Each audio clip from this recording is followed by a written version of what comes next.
For our next speaker of today, we have Björn Friedrich from Heidelberg, and he will tell us about end-of-the-world branes and string theory and their implications in cosmology. Take it away. All right, thank you very much for giving me the opportunity to present this work today. The main part of this talk is based on a paper here, together with my supervisor Arthur Hebeker and Johannes Walcher. So it will be about end-of-the-world branes, and I try to convince you why it's important to study them in the future. And I want to start with this very basic picture, which one could call a prediction of string theory if you want. So we hopefully all know that after compactifying string theory to 4D, there are many different vacua you could obtain. It is more or less known that the ADS vacua you can obtain in 4D after compactification. It is also clear that you can, in principle, obtain Minkowski vacua. If you can obtain de Sitter vacua, it's an open question. But if you believe that our world is string theory, at least there need to be some form of a de Sitter-like state as part of the string landscape, as someone always or oftentimes likes to call a picture like this. And for the rest of the talk, I assume that there are these inflationary quasi-de Sitter regions as part of the landscape. We live in one of those regions. And what we would like to do as a very general basic thing as a theorist is to take string theory, make computations, and then make a prediction of what is most likely to occur for our next upcoming measurement. A next upcoming measurement could, for example, be the tensor to scalar ratio in cosmology. And if one has a multiverse situation like this, there typically is a very difficult problem called the measure problem, that these predictions are actually not that easy to be made. So let's say we can be observers either here in this part of the landscape or in this part of the landscape, and observers here would observe a tensor to scalar ratio A, and observers here a tensor to scalar ratio B. And then typically, if you want to make the prediction what is more likely for us to be measured, then you would count events, how often this occurs. But in a multiverse situation like this, you will have that there are infinitely many events when an observer measures value A, and infinitely many events when an observer measures B. And then you cannot make the prediction because you are comparing to infinities, and we cannot say anything at all about experiments we would like to make. So this measure problem is a long-known problem, and it's very fundamental, and it's a theory task to come up with a prescription how to actually make these predictions. And one proposal how this could be done is to take the quantum mechanics, view the multiverse as a quantum theory, and the quantum theory has a built-in probability tool coming as the Born rule. We all know we take the square of the wave function, gives us the probability in a rough sense. And we could try to use this approach to actually define the well-defined probability measure on the space of outcomes of future measurements. So let us take the following assumptions. We're looking for a state of the multiverse psi living in the Hilbert space, which has this direct product form. And each I here in the sum labels a vacuum of this landscape. So this is a very large sum. And furthermore, we want to assume that the cosmological central dogma holds. This is a term which refers to the statement that the Sitter vacuum or the Sitter-like regions should be viewed from a static patch perspective. And the Hilbert space shown here in the sum is actually finite dimension, which is given by the de Sitter entropy. The third assumption, which goes in, is that the state psi is obtained by solving the Weir-DeWitt equation, where here H is the Hamiltonian of the entire system, and chi is a source term, which is responsible for creating universes from nothing. It has been claimed a long time ago that especially the Sitter-like universes can be created from nothing, most famously by Hartle and Hawking. Linde and Vilenkin have a similar proposal, and we take this creation of universes into account by the source term here.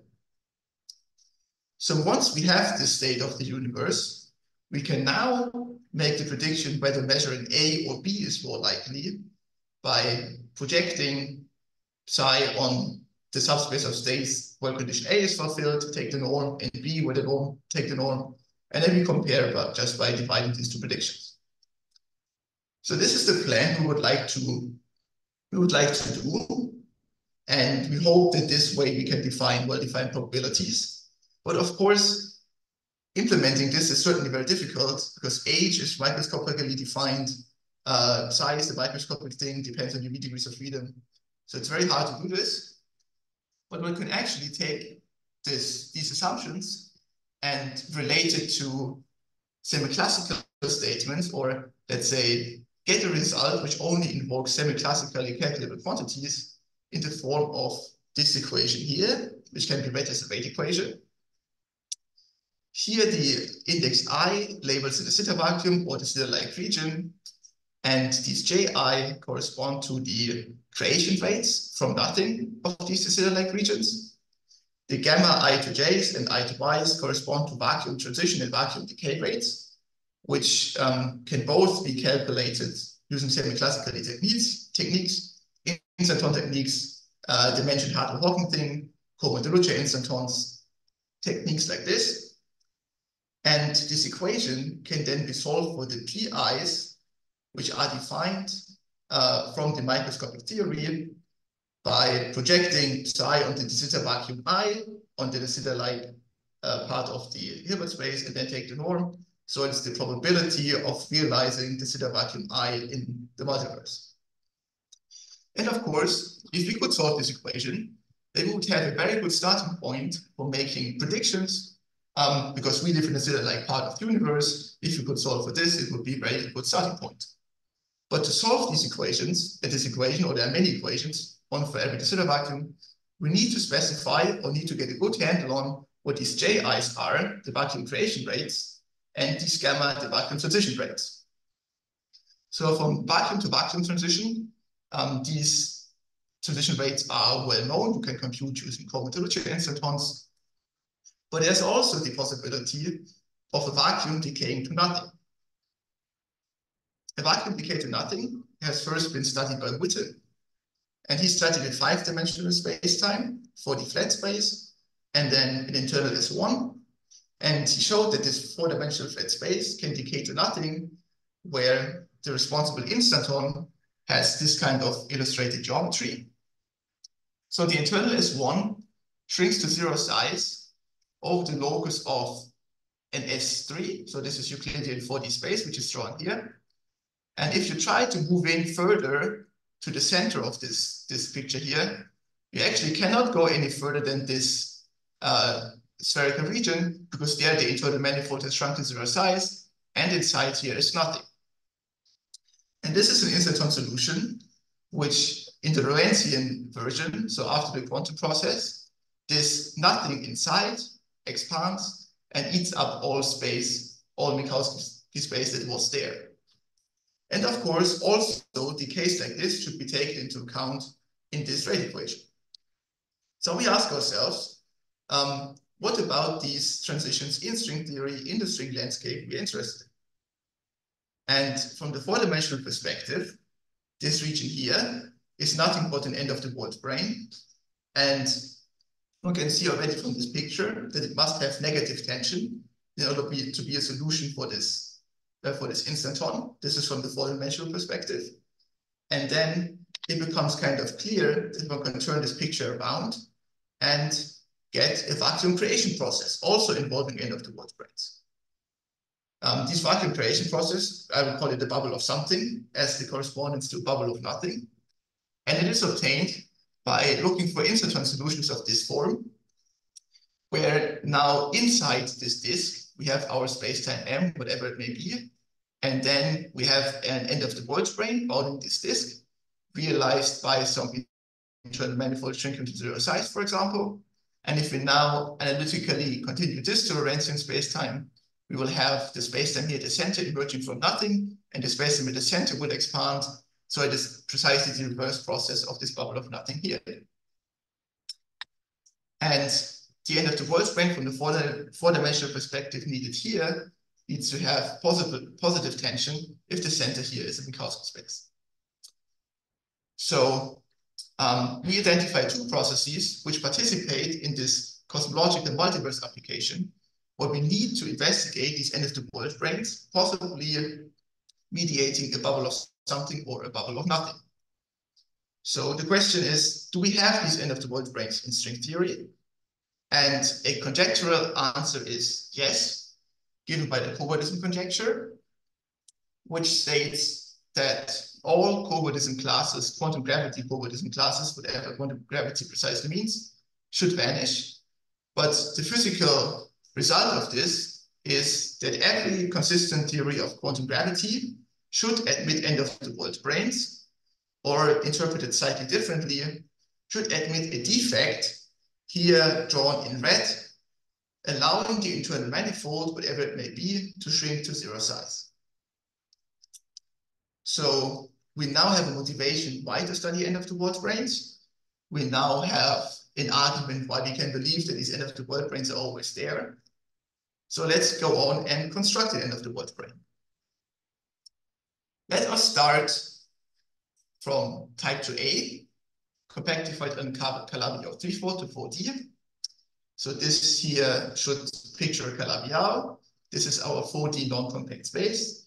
It is, of course, n equals 2 compactification to Minkowski space.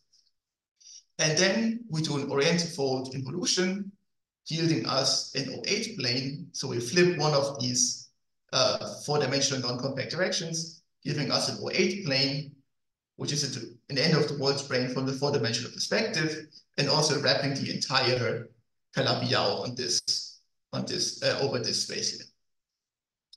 Of course, this is kind of a trivial end-of-the-world brane, and it's type 2A. The best understood part of the string landscape is type 2B compactification on Calabi-Yau orientifolds. So let's try to get there. So we take this configuration and perform a mirror symmetry, giving us type 2B now on the mirror Calabi-Yau. The O8 planes turn to O5 planes. There are still an end-of-the-world brane from the 4-dimensional perspective. Here at the center, away from the end-of-the-world brane, we still have n equals 2 in 4D. The only thing that has changed is that the O5 planes now wrap a 3-cycle here on the internal space. This is still not the landscape type application we want, because it's still n equals 2 in the bulk. So we look at Calabi-Yau orientifolds, and for simplicity, I show here O3 planes in the bulk. So these O3 planes, this is now Calabi-Yau orientifold.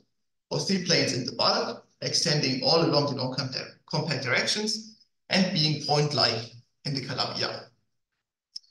This is now a setup for typical landscape-like studies.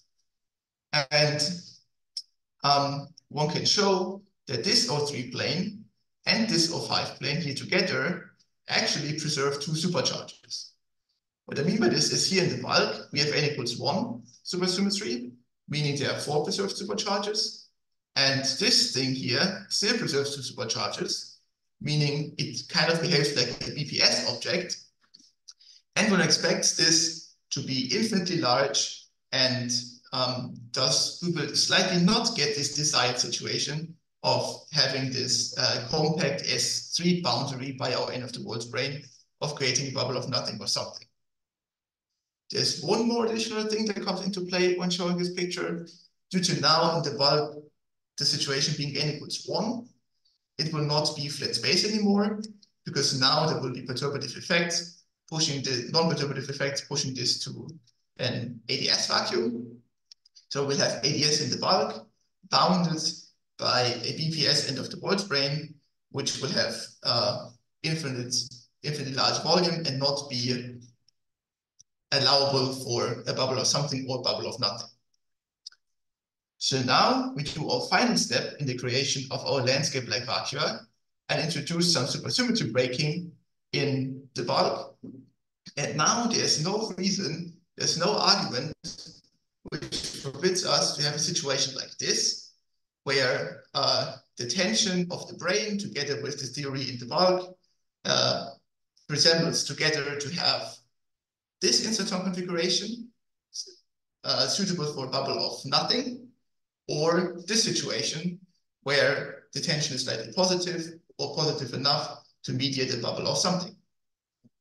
We haven't studied this SUSY breaking effects in detail, but there's no argument which forbids it. So we generally expect these bubbles of something or bubbles of nothing in this form to be there in the typical landscape archaea we're interested in. Of course, there could be other types of end-of-the-world branes doing the same thing, but this is just one example we can present to you. But now, if you are now convinced that these end-of-the-world branes are there and could mediate bubbles of nothing or bubbles of something, the question is, can we calculate the decay or creation rates? And the answer is yes, we can to some extent. And we select to do this from for the Einstein space perspective, where we have Einstein frame perspective, excuse me, where we have the 4D Ricci scalar here, a bunch of scalar fields, the modular fields having some potential. And since we have our end-of-the-world boundary, we add an end-of-the-world boundary term consisting of the extrinsic curvature term and the tension of our end-of-the-world brane. If we start from this action, one finds that the variation of the Einstein equations lead to the Israel conditions on the boundary, relating the four-dimensional extrinsic curvature to the tension of the end-of-the-world brane. And one can now go on and compute, if one has the instanton geometry here, so the geometry of the properties of the scalar fields, the tension of the end-of-the-world brane, we can compute the instanton action, and from there find the decay or creation rate. So let me show this for a very simple example. We just have a single scalar field and no potential. There we can solve the equations of motion explicitly. We get some result. Important here only is that there's a constant c showing up as part of the solution, and the tunneling exponent, or in other words, for the exponential suppression of tunneling to nothing, or creation of something, is given in terms of this c. So now the question is, what is this c? And in part of this calculation of this tunneling suppression, one can show that the only contribution here comes from the boundary, since there's no scale, no potential in the bulk, so there's no bulk contribution, and everything here comes from the boundary. So let me even more concretize my example, and I look at a Calabi-Yau compactification from 10T to 40, where the volume is not stabilized, and the scalar field I just mentioned is the volume modulus. And now we know that the Calabi-Yau cannot just shrink to zero size smoothly, so there needs to be a defect. The defect will have some certain tension and may just introduce a deficit angle, as, for example, the cosmic string does in 4D. This is a defect, introduces a deficit angle, and it is likely that a similar thing happens for Calabi-Yau defect. If the volume shrinks, at the end it's a defect, and the tension of the defect can be measured by computing the deficit angle, which I call theta here. And if one knows the deficit angle, then one can compute c, so one can match the tension of the defect together with this constant c in the equations of motion for the solutions of the equations of motion, and thus determine the full instanton geometry, and then go on and calculate the instanton action, leading to, in our example, this result here. So it now depends on the Planck mass, the deficit angle or tension, whatever you want to call it, and of course, the radius of the Calabi-Yau at infinity. What I want to say with this example is that if we know the tension of the defect, and we only need to know the tension of this defect here, we can go on and compute the decay rate. In similar fashion, we can compute the creation rate. This time, the instanton geometry is switched around, where we have the space we create from nothing at the center, and then bounding this, the center disk, we have our end-of-the-world brane. And now I want to go back to our beginning and ask, what do these end-of-the-world branes imply in cosmology? So we distinguish now two different situations. Either we can nucleate a closed universe from nothing. This is what Hartle and Hawking are doing, and similarly Linde and Vilenkin. And this is the bubble of something instanton, or here instanton matched unbrancing solution for a universe with a boundary. And we can ask what is more likely to be created from nothing, this situation here or this situation here. The two instanton geometries are roughly sketched like this. For the closed universe, it's just the sphere. This is the normal Hartle-Hawking waiting for creating a universe from nothing. And here we have an instanton with a boundary, something like this. And the two actions are given here. So in this case, everything just depends on the scissor radius, the radius of the sphere here. And in the second case, where we also have an end of the world brane, the action depends on the scissor radius and the tension of the end of the world brane. The Hartle-Hawking proposal for nucleating universes from nothing assigns a creation rate, which goes like e to the minus instanton action. And in this case, the most likely process turns out to be the standard Hartle-Hawking closed universe, and these bubbles of something are subdominant.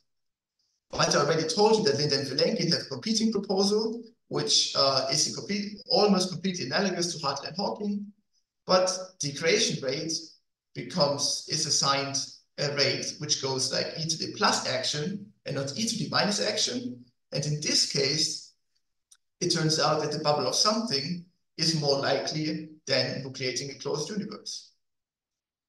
And so if one adopts an Linde-Vilenkin mechanism for creating universes of nothing, there's an entire new process here showing up, which needs to be put into the rate equation I was showing you at the beginning of this presentation. And it may then just drastically change the predictions for outcomes of future measurements. So to summarize the predictions of cosmology real quick, one can see that bubbles of nothing may be important, especially if the space we're looking at have a small cosmological constant. This is something I've skipped over because of time reasons. Most importantly, if one adopts Linde and Vilenkin, the Linde-Vilenkin mechanism, then the bubbles of something are the dominant creation mechanism and may thus drastically change predictions of future measurements.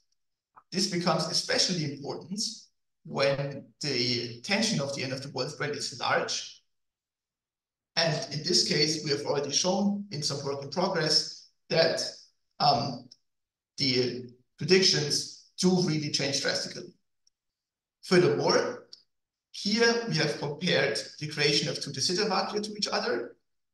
But since a bubble of something here has a boundary, and thus the spatial slices are closed, or let's say compact, or let's say bounded, also for ADS and Minkowski vacua, also these can be created from nothing. This is not possible via a Hartle-Hawking type instanton, because there you need to create an infinite universe from nothing, and you will never find a good instanton solution to this. So let me conclude and tell you why the study of end of the world branes are important and what the implications in cosmology are. So the study of end of the world branes is important because we needed to make basically any theory prediction, which can later on hopefully may or may not be verified by experiments. But if we want to make any prediction, the measure problem tells us that the multiverse dynamics is important, and the tunneling of vacua into each other needs to be taken into account. And bubbles of something and bubbles of nothing are part of the multiverse dynamics. So one needs to study them, and so one needs to study end of the world branes. I have tried to show you an explicit example of one end of the world brane, which is suitable for the best understood part of the string landscape we at the moment know, which is type 2B compactifications on Calabi-Yau orientifolds. And by introducing a further orientifolding and creating an O5 end of the world brane, we have shown that these end of the world branes may be suitable for creating bubbles of nothing or something. I try to convince you that just by knowing the tension of the end of the world brane, one can calculate or at least estimate the corresponding creation and decay rates, which we can then use to study the multiverse dynamics. And as a physical application, we have seen that especially end-of-the-world branes with a large tension can significantly alter the predictions for future measurements by leading to a very different multiverse dynamics that one may have studied in the past. Thank you very much.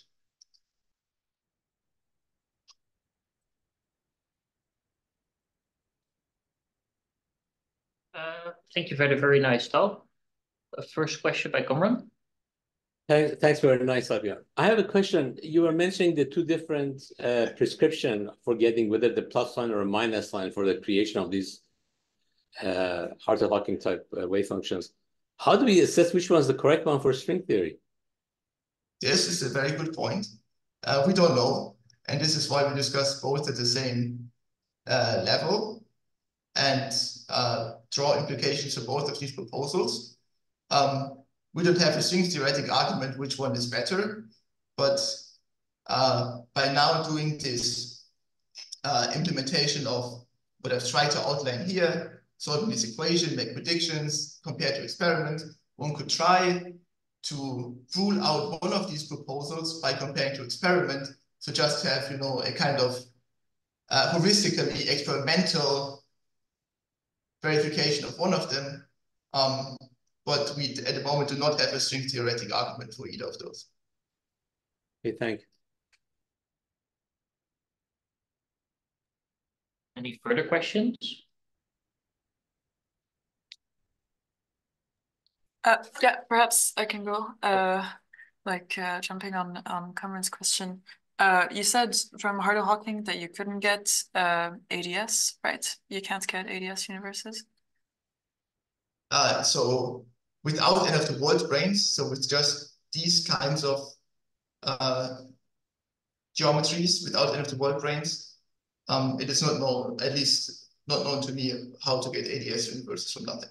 So do you interpret that as meaning that Hartle-Hawking might not be the answer to everything in string theory, since we do have like ADS vacua, or how do you... Maybe this is maybe I explained this wrongly and I confuse you. So one can, of course, create de Sitter vacua closed universes from nothing according to these kinds of instanton geometries, and then tunnel towards an ADS vacuum, and so create ADS vacua. Okay. Or if you have end of the world branes here, you can directly create them from nothing. Now they are bounded universes, but the end of the world brane, of course, expands. And then at the center, at that times, you will have infinitely large ADS universe inside. Okay, I understand. Thanks.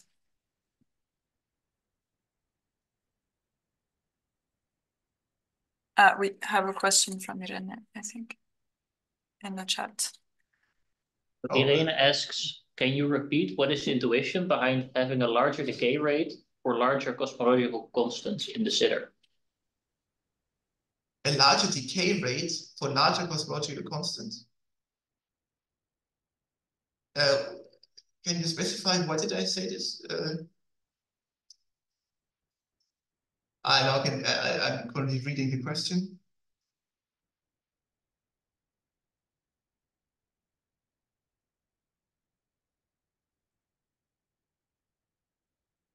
Or what is the relation of the value of the CC to the decay rate or the creation rate? So to the decay rate, it is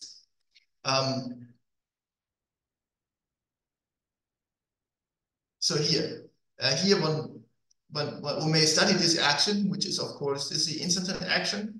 So it may be suitable for decay to nothing or something, whatever you want to call.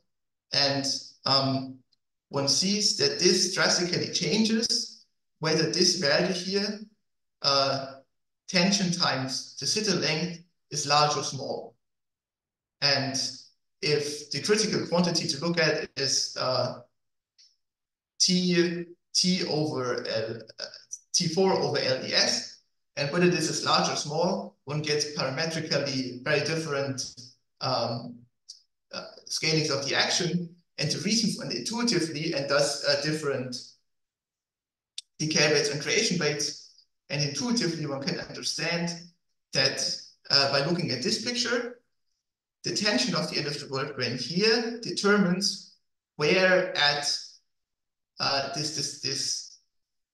where the end of the world brane sits when going along this sphere. So if you have a very small tension, then, or let's say a tension close to zero, this I mean by small, then the end of the world brane will sit along the equator or close to the equator.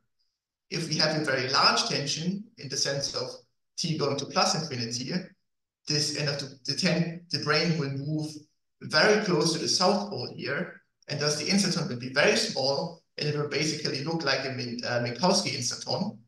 And if we have t going to minus infinity, then the end of the world brane will move all the way up to the north pole, and the instanton looks very similar to what is pictured here on the left. It's almost the entire sphere, and then a small contribution from the end of the world brane.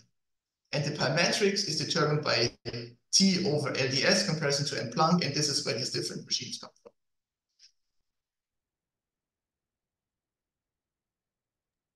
Thank you. So let's all thank the speakers of today again, Björn and Ethan.